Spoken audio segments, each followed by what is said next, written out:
So antideism, that antidemophobia, that is the fear that somewhere in the world a duck is watching you. We all have completely crazy and different fears, but we all have them. Some people could be scared of terrorism, others can be scared of clowns and pigeons, but the point is we all have different fears, and fear can mean different things to us. One person could try to avoid scary things at all costs, whilst another watches horror movies daily because they just like it. Am I free of my fears? I wouldn't say so. In fact, I'm scared of almost everything. For example, I'm really scared of intruders, like thieves, kidnappers, and so on. And that doesn't help when you board in school. In my old school, once it was really late at night when we heard a scream coming from the boys' side of the house, calling for the teacher. One of the girls ran down to investigate and ran back up screaming, "Guys, there's blood everywhere." Of course, we assumed that someone broke into the house and stabbed one of the boys. As crazy as that may sound, we didn't want to risk it, so we all huddled in a corner and hid there. In about 10 minutes, the teacher came in and told us that 2 guys got in a fight, and that was it. We were all really relieved. Another huge fear I have is spiders, but actually that is not so uncommon. Scientists say that about 5% of the world have a strong inhibiting fear of spiders, which means that they can't really be around them that much. Research in the Uppsala University in Sweden and the Max Planck Institute in Germany showed that the fear of spiders and snakes is inborn in infants already. They did so by showing babies who had no previous contact with spiders or snakes images of spiders, snakes, and then flowers and fish. The babies overall reacted with stress towards the more dangerous images. How did we know that?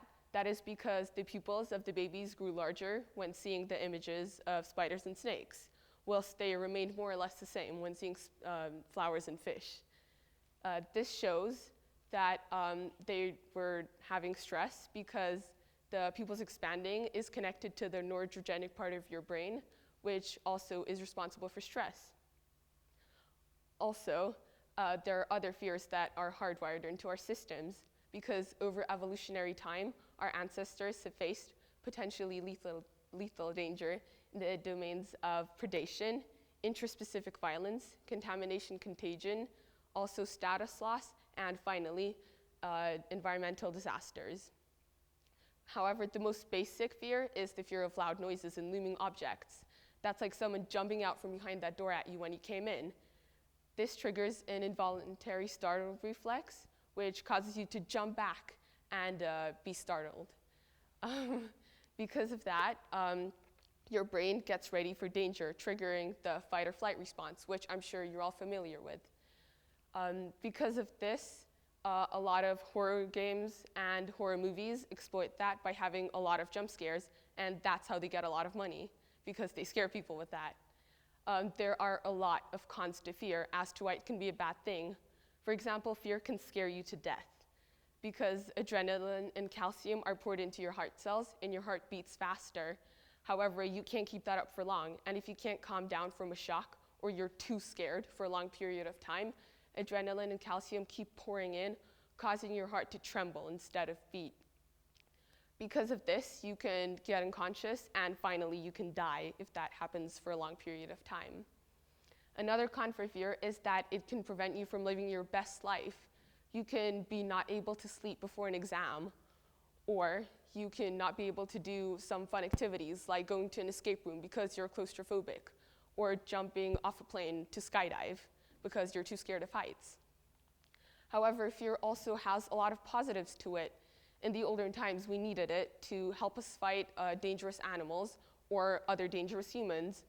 Also, it prevents us from doing stupid things, such as jumping off a cliff because we're scared of dying, or at least most of us are.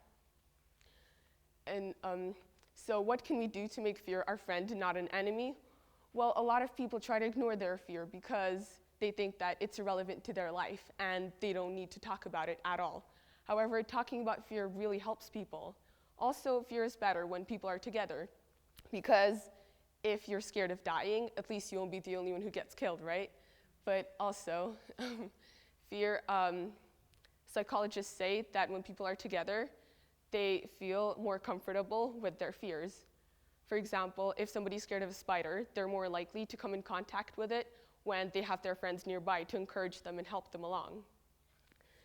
So finally, fear has a lot of negatives, but it also has a lot of positives.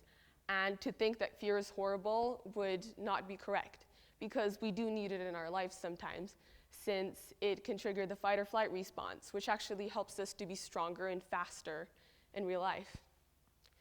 Also, fear can push us to do other things, and if we have conquered a fear, we end up feeling really good about ourselves. So in conclusion, fear can be a good thing, but it can also be a bad thing, which is why we need to find a healthy balance between fear and being brave. What would have happened if astronauts didn't go to the moon? Of course they were scared, who wouldn't have been, but they fought their fear, and that's what made them heroes. Being brave doesn't mean being fearless. On the contrary, it means being afraid, but fighting. Yeah, thank you.